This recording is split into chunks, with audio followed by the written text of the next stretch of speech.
Hello, fellow theater kids and parents of theater kids, and welcome to the first episode of Is Your Child a Star?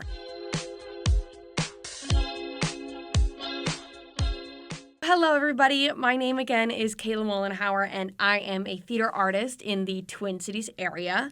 I have a huge passion for theater education, and I have been teaching a theater camp in Faribault, Minnesota for about 3 years. I have really been in love with theater since around the 8th grade. Let me tell you, watching that Phantom of the Opera movie for the first time, my life was never the same. Truly, throughout all of these years of being an artist, I have learned so many different things, and it is one of my goals to really pass that on to the next generation of theater artists. So today we're going to talk about rejection. Rejection is truly something that every artist and everyone who supports an artist is going to go through. I have always been told that in your theater career, you are going to be rejected more than you're actually going to be accepted into roles.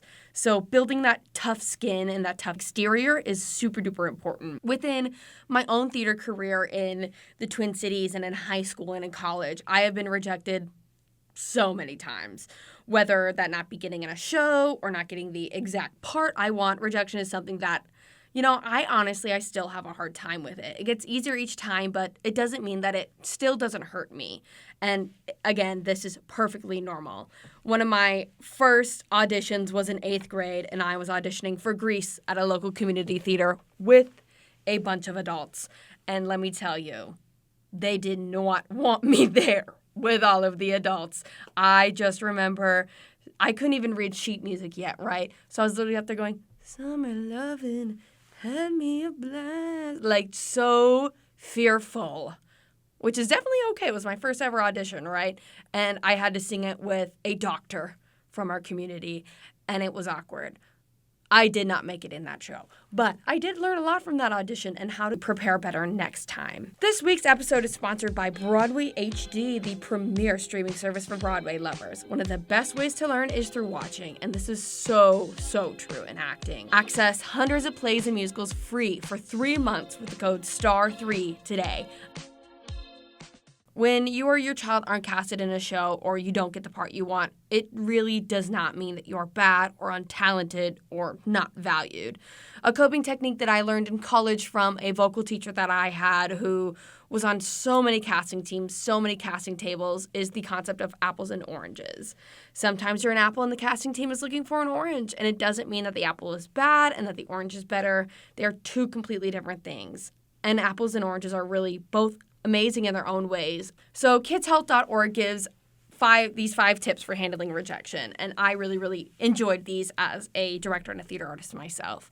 One thing is to be honest. How has this really made you feel? And feel all of those feelings, which so important to feel all those feelings. Again, another one, be positive, admit to the hard feelings, but don't dwell too hard on them. Examine your thought soundtrack, which means to make sure to stick to the facts of the situation. Another thing is to keep things in perspective. What are you good at and what is good about you? Pat yourself on the back for just putting yourself out there. And another thing is to use rejection to your advantage. What can I learn from this and what are ways I can improve? When I don't get cast in a show or don't get the part I want, the first thing I really do is just let myself feel sad and feel any emotion that I may feel.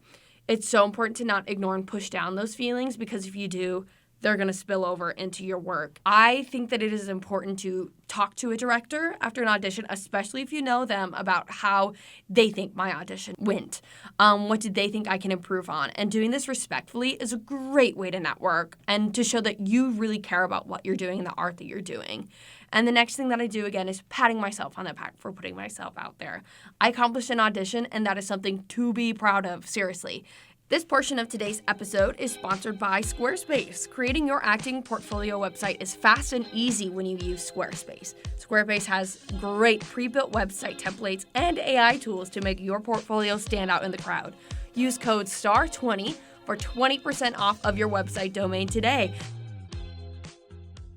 Rejection comes with being a theater artist and is something that we all have to learn to cope with.